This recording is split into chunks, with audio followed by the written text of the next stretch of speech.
আসসালামু আলাইকুম। কি অবস্থা সবার? আশা করি সবাই ভালো আছেন। তো এর আগের পর্বে আমরা আলোচনা করেছিলাম হচ্ছে আর্গুমেন্টস নিয়ে। আজকে আমরা আলোচনা করব হচ্ছে ভ্যারিয়েবল লেন্থ আর্গুমেন্টস এবং কিওয়ার্ড আর্গুমেন্টস নিয়ে। আমি কেন ভ্যারিয়েবল লেন্থ বললাম এবং সেটা কি তা আমরা একটু পরেই দেখতে পাবো। চলুন আমরা প্রথমে একটা ভিএস কোড ওপেন করি। এই যে এখানে একটা ফাইল ক্রিয়েট করি। নাম দেবো হচ্ছে ভ্যারিয়েবল লেন্থ আর্গুমেন্টস পাই। ভ্যারিয়েবল লেন্থ কেন? আমরা জানি ভ্যারিয়েবল মানে হচ্ছে এমন একটা মান যেটা আমরা জানি না, যে কোনো সময় পরিবর্তিত হতে পারে। যে কোনো সময় আমরা এটা চলক বাংলাতে বললে মান আমরা পরিবর্তন করতে পারবো।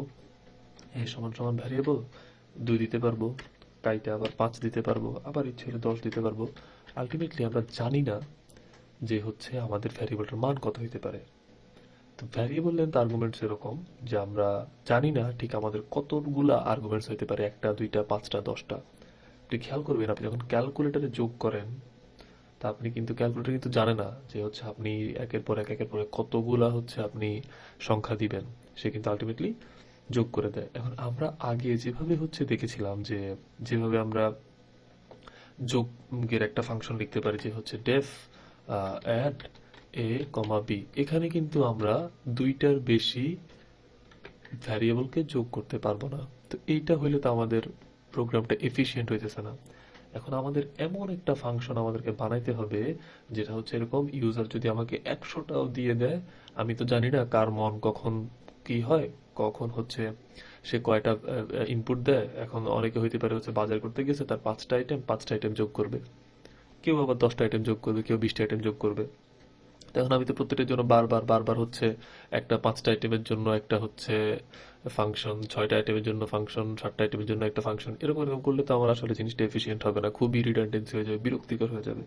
তো আমাদের এমন একটা সলিউশন আসতে হবে তা যখন হচ্ছে আমরা একটা মাত্র আর্গুমেন্ট এমন ভাবে নিব যাতে হচ্ছে আমরা ওই আর্গুমেন্টের ভেতরে অনেক অনেক অনেক অনেক আর্গুমেন্ট পাঠিয়ে দিতে পারবো। তো কেমন একটা আর্গুমেন্টের ভিতরে অনেক অনেক আর্গুমেন্ট কিভাবে, সেটা একটা নিয়ম আমাদেরকে এখানে পাইথন দিয়েছে।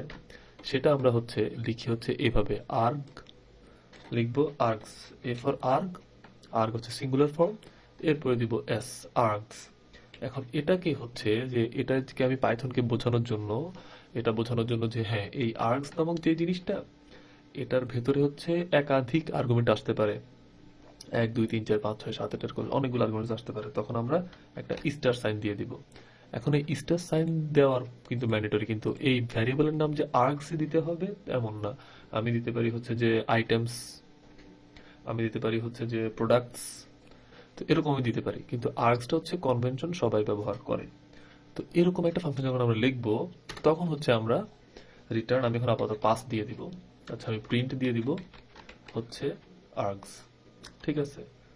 রিটার্ন, রিটার্ন আমি দিলাম না, প্রিন্ট দিয়ে দিলাম আমি আর্গস। এখন দেখেন আমি হচ্ছে কোনো কথা বলা ছাড়া আমি এখানে অ্যাডকে ডাকলাম, অ্যাডকে ডাইকা আমি 1 পাস করলাম, কোনো সমস্যা নাই। সে, আমি যদি রান করি, সে আমাকে দিবে যে আপনি একটা মাত্র 1 পাঠাইছেন। আমি যদি হচ্ছে আরো 5টা দেই, তাহলে হচ্ছে সে আমাকে পাঠিয়ে দিবে যে আপনি 5টা পাঠাইছেন। সে কিন্তু একটা ভ্যারিয়েবলের মধ্যে সে কিন্তু এই 5টা মান নিতেছে। এই 5টা মান কিভাবে নিতেছে আপনারা তো আউটপুট দেখে বোঝার কথা। নিশ্চয়ই এই 5টা মান সে একটা টুপলের মধ্যে নিতেছে। একটা টুপলের মধ্যে আমরা জানি দুইটা প্যারেনথেসিস, প্যারেনথেসিস দিয়ে যদি আমরা কোনো কিছু এলিমেন্টকে যদি আমরা আবদ্ধ করে ফেলি, সেটা একটা টুপল পাইথনে। তো সে একটা টুপলে নিছে। আমি আপনাদেরকে আরো যদি ক্লিয়ার করে দিই, আমি যদি আর্গস এর যেই ভ্যারিয়েবলটা, সেই ভ্যারিয়েবলটার টাইপটা যদি আমি চেক করি, তাহলে সে আমাকে বলবে যে হচ্ছে সেটা একটা টুপল, এটা হচ্ছে ক্লাস টুপল। তো তার মানে আমাদের একটা টুপলে আমাদের ইয়ে আছে। এখন আমি এগুলো কি করতে পারি, এই টুপলকে আমরা কিভাবে যোগ করতে পারি, কোন টুপল এলিমেন্ট আমরা যোগ করতে পারি হচ্ছে ফর লুপ চালায়া। তাই আমি প্রথমে দিলাম যে টোটাল সাম দিলাম হচ্ছে 0, ঠিক আছে। এরপরে দিলাম হচ্ছে ফর আই ইন আর্গস। আমরা আর্গসে কেন লুপ চালাতে পারতেছি, কারণ আর্গস একটা টুপল টাইপের ভ্যারিয়েবল। তো টুপলে তো আমরা জানি আমরা হচ্ছে ফর লুপ চালাতে পারি। টুপল হচ্ছে একটা ইটারেবল অবজেক্ট। তো টুপলে হচ্ছে আমরা ইটারেশন করতে পারবো, আমরা বারবার বারবার ইটারেশন করতে পারবো। তো এই কারণে হচ্ছে আমরা আর্গস আমরা ফর লুপ চালাতে পারতেছি। ফর লুপ চালায়া হচ্ছে আর্গস এর সাম ভ্যারিয়েবলটার সাথে আমরা বারবার ফর লুপের ভেতরে আই এর যে মানটা পাবো, যেমন এখানে প্রথমে 1 পাবো, তারপরে 2 পাবো, তারপরে 3 পাবো, তখন আমরা এগুলো যোগ করে দিব। ঠিক আছে, আমি এখানে দিই 4, 5, 2, 9, চারটা দিলাম। হ্যাঁ, তো 4 5 হচ্ছে 9, 2 11, 11 2 20 হওয়ার কথা। তো আমরা বের হয়ে আসলাম, বের হয়ে এসে আমরা হচ্ছে রিটার্ন সামটা রিটার্ন করে দিবে, আর আমরা এখানে প্রিন্ট করে দিব হচ্ছে সামটা, যে আমাদের অ্যাড ফাংশনটা যেটা ইয়ে করবে সেটা আমরা এখানে রিটার্ন করে দিব। এখানে আমাকে সে ভুল করে টার্টল রিটার্ন করে দিল কেন? ওকে, ঠিক আছে। এবার দেখেন সে কিন্তু আমাকে 20 রিটার্ন করলো।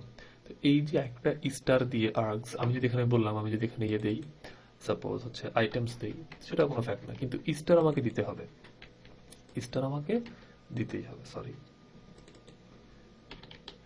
স্টার দিলে পাইথন বুঝবে যে সে এটা আমাকে একটা ভ্যারিয়েবল লেন্থের আর্গুমেন্ট হিসেবে ডিক্লেয়ার করতেছে, পজিশনাল আর্গুমেন্ট হিসেবে। কিওয়ার্ডটা আমরা একটু পরে দেখবো, 20 সেম ভ্যালু। ঠিক আছে, তাহলে হচ্ছে আমার মনে হয় আপনারা বুঝতে পারছেন যে আমাদের এই ইয়েটা কিভাবে কাজ করে, আমাদের এই আর্গস ভ্যারিয়েবলটা কিভাবে কাজ করে। এরপর আসা যাক হচ্ছে ভ্যারিয়েবল লেন্থ কিওয়ার্ড আর্গুমেন্টস।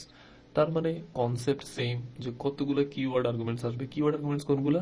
যেগুলো আমরা নাম মেনশন করে দেই, নেম রাতুল, এজ 50, এরপরে হচ্ছে এরকম এরকম আমরা যেগুলো নাম মেনশন করে দিচ্ছি, তখন হচ্ছে আমরা কিওয়ার্ড আর্গুমেন্ট যেগুলো ব্যবহার করি সেগুলা। তো এইগুলো তো হচ্ছে আমার অনেকগুলো আসতে পারে। হ্যাঁ, ভ্যারিয়েবল লেন্থ আসতে পারে। যেমন খেয়াল করেন, আপনি চিন্তা করেন একটা ফর্ম বানাইলেন। এখন একটা ফর্ম যদি বানান, একটা ফর্মে হচ্ছে অনেক ধরনের ডেটা আসতে পারে। তো এমন দেখা যেতে পারে যে কেউ একজন ইয়ে করলো যে আপনি ফর্ম বানালেন যে আপনার এডুকেশনাল হিস্ট্রি দেওয়ার জন্য। এখন এডুকেশনাল হিস্ট্রি অনেকে শুধু এইচএসসি আর এসএসসি পাস হইতে পারে, তখন তার ভ্যালু আসবে 2টা। আবার অনেকের আসতে পারে যে তার এমএসসি করা আছে, বিএসসি করা আছে, SSC result, HSC result, GSC result সব দিবে 5টা। তো তখন হচ্ছে সেটা কিভাবে পাঠাবে?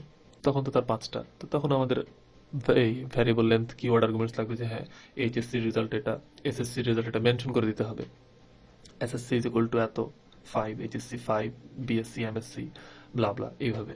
তো তখনও আমাদের হচ্ছে আমরা কিওয়ার্ড আর্গুমেন্টস ব্যবহার করতে পারি।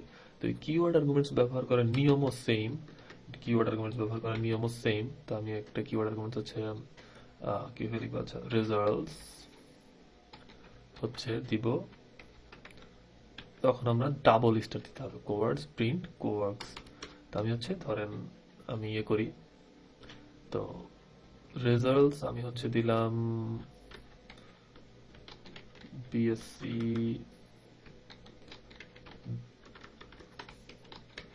বিএসসি ইজ ইকুয়াল টু হচ্ছে, আচ্ছা আমি এটা দেই মাস্টার অফ সায়েন্স, আচ্ছা বিএসসি রেজাল্ট দিব না, রেজাল্ট নাম না দেই, বিএ দেই 4.0। এরপরে হচ্ছে এইচএসসি হচ্ছে 5.0, এসএসসি হচ্ছে 5.0। ঠিক আছে, তো এবার দেখেন সে আমাকে এই রেজাল্টটাও কিন্তু সুন্দর করে প্রিন্ট করে দিবে। আমি হচ্ছে কোয়ার্কস একটা হচ্ছে কমেন্ট আউট করি, তাহলে হচ্ছে সেটার আউটপুট দেখাবে না। তো খেয়াল করবেন এই কোয়ার্কসটাকে সে এই যে কিওয়ার্ড আর্গুমেন্টস এর যেগুলো আমরা দিচ্ছি সেইগুলোকে একটা ডিকশনারিতে প্রিন্ট করবে। একটা ডিকশনারিতে প্রিন্ট করছে, বিএসসি 4, এইচএসসি 5, এসএসসি 5, সে একটা ডিকশনারিতে প্রিন্ট করছে। তো এখন ডিকশনারিতে এখানে আমি টাইপটা চেক করে দিই, টাইপ হচ্ছে ডিকশনারি।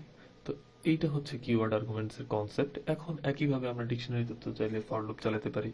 তো আমি হচ্ছে তখন ফর লুপ চালায় শুধুমাত্র ভ্যালুগুলা নিতে পারি। তো শুধুমাত্র কিওয়ার্ড, শুধু কি চাইলে শুধু কিগুলো নিতে পারি, বিএসসি এসএসসি এইচএসসি এগুলো নিতে পারি। তো আবার চাইলে আলাদা আলাদা করে এই শুধুমাত্র তার রেজাল্টগুলো নিতে পারি। তো এই হচ্ছে আর্গুমেন্টস, ভ্যারিয়েবল লেন্থ আর্গুমেন্টস এবং ভ্যারিয়েবল লেন্থ কিওয়ার্ড আর্গুমেন্টস এর কনসেপ্ট। এবং মনে রাখবেন ভ্যারিয়েবল লেন্থ আর্গুমেন্টস গুলা যেগুলো হচ্ছে কিওয়ার্ড মেনশন করা থাকে না সেগুলো হচ্ছে একটা টুপলে রাখা হয়, আর যেগুলো কিওয়ার্ড মেনশন করা থাকে সেগুলোকে ডিকশনারিতে রাখা হয়। কারণ যেগুলোতে কিওয়ার্ড মেনশন করা আছে সেগুলো যদি আমরা ডিকশনারিতে না রাখি, তাহলে হচ্ছে আমরা কিভাবে কিগুলো কোত্থেকে রাখবো? কিওয়ার্ড আর্গুমেন্টের সাথে একটা কিউ আসতেছে, যেমন এখানে বিএসসি আসছে, এইচএসসি আসছে, এসএসসি আসছে। তো এগুলো রাখার জন্য আমাদের টুপল একটা অ্যাপ্রোপ্রিয়েট ডেটা স্ট্রাকচার না, আমাদের অ্যাপ্রোপ্রিয়েট হচ্ছে ডিকশনারি। এই কারণে আমরা ডিকশনারি ব্যবহার করি। তো এই হচ্ছে ভ্যারিয়েবল লেন্থ আর্গুমেন্ট এবং ভ্যারিয়েবল লেন্থ কিওয়ার্ড আর্গুমেন্টসের কনসেপ্ট। আমার আশা করি হচ্ছে সবাই বুঝতে পারছেন। ভিডিওটা ভালো লাগে থাকলে আমার চ্যানেলটা সাবস্ক্রাইব করতে ভুলবেন না, and help me to grow, and more videos are coming. Thank you.